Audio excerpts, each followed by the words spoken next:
Olá a todos, que a paz do Mestre Jesus possa permanecer em nossos corações, que Ele possa nos amparar, que Ele possa nos sustentar em mais uma semana que estamos iniciando, uma semana de paz, uma semana de harmonia, de tranquilidade, de desafios a serem alcançados, né? E nada melhor do que a mensagem de Cristo, a mensagem trazida pela doutrina espírita, para nos orientar, para nos guiar, para nos acalmar, nos tranquilizar.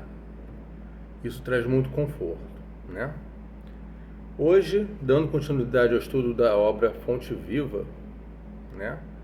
É o capítulo 109 do livro Fonte Viva, que tem como título A Exemplo do Cristo, né? E como sempre fazemos, nós vamos fazer a nossa prece inicial, em seguida a leitura do capítulo de hoje, que é o 109, e fazendo alguns comentários, algumas considerações, algumas observações no que Emmanuel tem a nos trazer para a semana.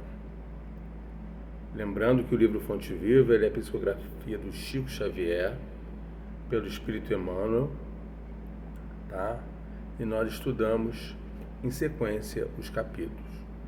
Total de 180, estamos no número 109, né? Que é esse livro aqui, gente, ó. Para quem não conhece, para quem está chegando aqui no acolhimento pela primeira vez, não tem problema algum. De vez em quando eu falo sobre isso.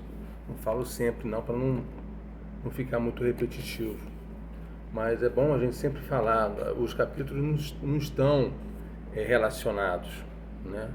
Então, para quem está chegando hoje, Ricardo, hoje é o número 109, eu perdi os outros, não tem problema algum, né? Pode assistir do 109 em diante, não tem problema algum. Todos ficam gravados lá no YouTube do Gresg, tá? Quem quiser assistir os anteriores, eles ficam disponibilizados, tá bom? Paz de amor e bondade, Mestre Jesus, espiritualidade amiga e querida, agradecemos mais uma vez a oportunidade de aqui estarmos reunidos para mais um encontro. Que o Mestre Jesus nos acolha para que possamos sempre tomar as decisões mais acertadas, as escolhas mais proveitosas possíveis. Que assim seja, graças a Deus. Muito bem. De vez em quando alguém também me pergunta: Ricardo, eu posso colocar um copinho de água quando eu fico assistindo aqui a leitura? Pode, não é obrigado. Mas se você se sente bem botando um copo de água, uma garrafa de água que seja, pedindo a espiritualidade para que ela possa ser frutificada, tranquilo, tá bom? A única coisa que não pode, que temos que tomar o cuidado sempre, da mesma forma que o culto do Evangelho no lar, é de evitar manifestações mediúnicas. Isso não pode. Tá? Qualquer estudo, grupo de estudo que nós possamos fazer, principalmente se as atividades ocorrerem fora da casa espírita, né, não é aconselhável. Né?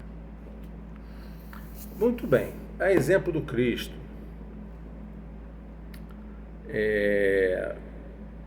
e só pelo título a gente pode imaginar o que Emmanuel nos traz de informação, né?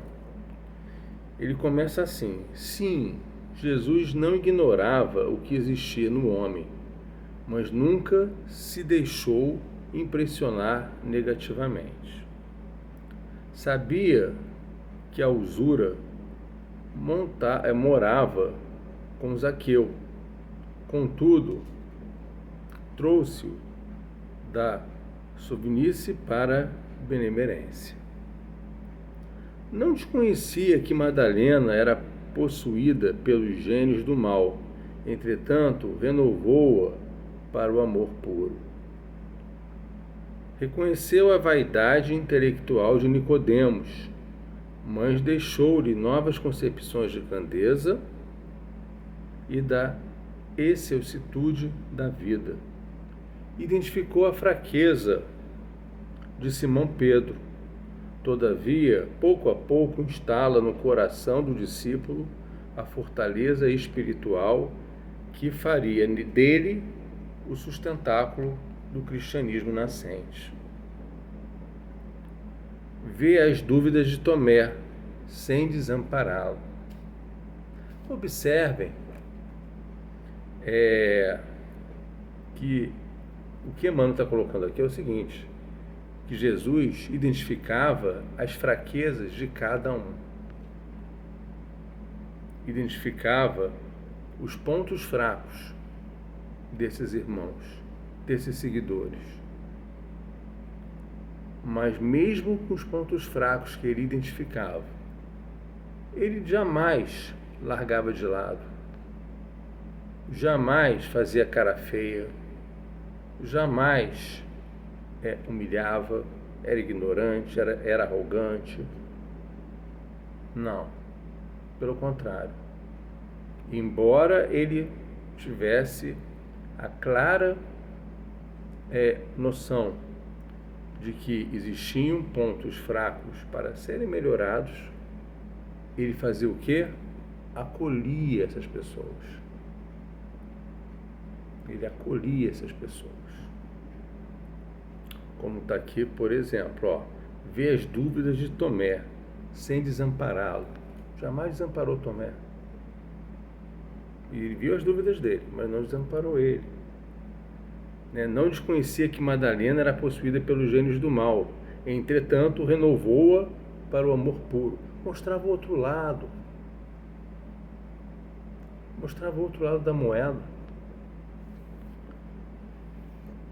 Conhece a sombra que habita em Judas. Continuando na leitura.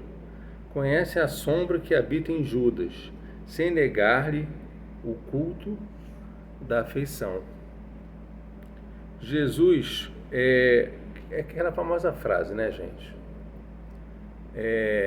Se alguém bater na sua face direita, ofereça a outra face. Se alguém te fizer um mal, ofereça a outra, que é o quê? Você fazer o bem. Se alguém fizer algo de errado, você tem que procurar sempre mostrar o lado bom. De acordo com os ensinamentos do Cristo, como está aqui, a exemplo do Cristo, devemos agir de acordo com o exemplo do Cristo e também de acordo com a nossa consciência. Vamos continuar. Conhece a sombra que habita em Judas, sem negar-lhe o culto da afeição. Jesus preocupou-se, acima de tudo, em proporcionar a cada alma uma visão mais ampla da vida e em quinhoar cada espírito com eficientes recursos de renovação para o bem. Eu ia fazer um comentário, agora fugiu. Não vou lembrar. Mas tem a ver com isso aqui. Jesus preocupou-se, acima de tudo, em proporcionar a cada alma uma visão mais ampla da vida e em quinhoar cada espírito com os recursos da renovação para o bem. A doutrina espírita, eu acho que ela nos apresenta isso de uma forma muito clara. O Evangelho, segundo o Espiritismo, da mesma forma, principalmente, quando a gente está falando aqui dessas questões morais, puxa mais para o Evangelho. Então ele nos apresenta isso de uma forma muito clara, muito nítida, muito consistente, de que nós devemos nos proceder dessa forma, porque as perturbações, elas sempre vão existir. Não é pelo fato, eu frequento uma casa espírita, eu vou lá tomar passe, eu vou lá beber a água fluidificada, pronto, está tudo resolvido, o dia seguinte eu vou ser uma nova pessoa. Milagres não acontecem. No dia seguinte você vai ser a mesma pessoa que você foi desde há muito tempo. Se você não mudar, se você não se modificar, se você não, sabendo que leva bofetada, sabendo que te ofendem, te ferem, puxam do teu tapete, mas você, ao invés de revidar, você começa a parar de revidar, você começa a refletir, você começa a agir com sabedoria de acordo com os ensinos dos Espíritos, se você proceder dessa forma, as coisas começam a mudar.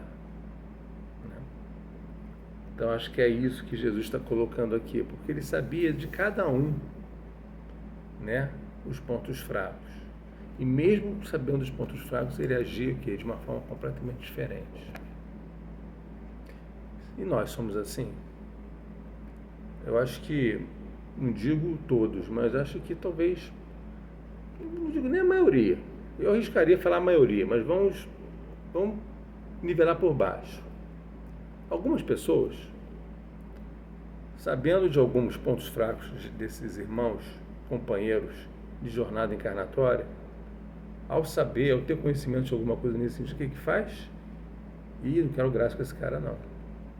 Eu quero tirar essa pessoa da minha vida, porque essa pessoa vai me puxar para baixo. Não, essa pessoa aqui, pelo amor de Deus. Não é assim? E Jesus está propondo aqui uma nova forma de você atuar. Justamente você, sabendo disso, venha até mim, que eu consolarei o teu coração. É fácil? Não é fácil. É uma atitude, é um comportamento extremamente difícil, que Emmanuel está nos apresentando aqui, para você proceder de acordo com o exemplo que o Cristo nos deixou. Vamos continuar, que está acabando, está no finalzinho aqui do capítulo. Não condenes, pois, o próximo, porque nele observes a inferioridade e a imperfeição. Acho que essa frase resume bem esse texto. Não condenes o próximo, porque nele observes a inferioridade e a imperfeição. Mas nós condenamos, nós julgamos, apontamos o dedo. E que Emmanuel está nos orientando justamente a fazer o contrário, é não condenar. Porque não condenar se nós observarmos em alguém a inferioridade e a imperfeição. Ora, nós também somos inferiores, nós também somos imperfeitos, não somos o dono da verdade. Porque se por acaso, vamos supor que nós sejamos realmente esse suprassumo da moralidade. Por que nós estamos encarnados num planeta de expiação e provas? Né? O que nós estamos fazendo aqui? Por que a gente não está encarnado em Júpiter? Ou até mesmo em outro planeta mais evoluído do ponto de vista moral? Por que a gente está aqui? Fazendo parte de um planeta que é o segundo nível de evolução dos mundos. Atrás do mundo de expiação e provas, possui o mundo primitivo. Nem regeneração a Terra ainda está se caminhando para. Ou seja, boa coisa nós não somos. Mas tendo um pouco mais de conhecimento, um pouco mais de instrução, um pouco mais de estudo que a doutrina nos oferece, nós possuímos o quê? Talvez uma coisa que algumas pessoas não têm, que é informação.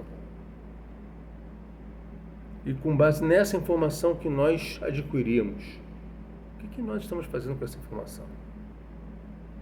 Entra para um ouvido e sai para o outro? Ou entre, retém, reflete, opa, eu vou mudar, eu vou me modificar, eu me proponho a uma mudança. Eu começo a identificar as minhas falhas, eu começo a identificar os meus defeitos, e eu começo a propor para mim mesmo um plano de mudança.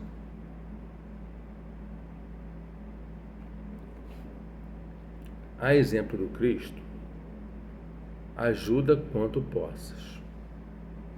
O amigo divino sabe o que existe em nós. Ele não desconhece a nossa pesada e escura bagagem do pretérito, sua dificuldade do nosso presente. aliás, nas dificuldades, dos nossos presentes, recheado de excitações e de erros, mas nem por isso deixa de entendermos amorosamente as mãos, estendermos amorosamente as mãos. Mesmo sabendo das dificuldades, ele não nos abandona. Ele estende as mãos.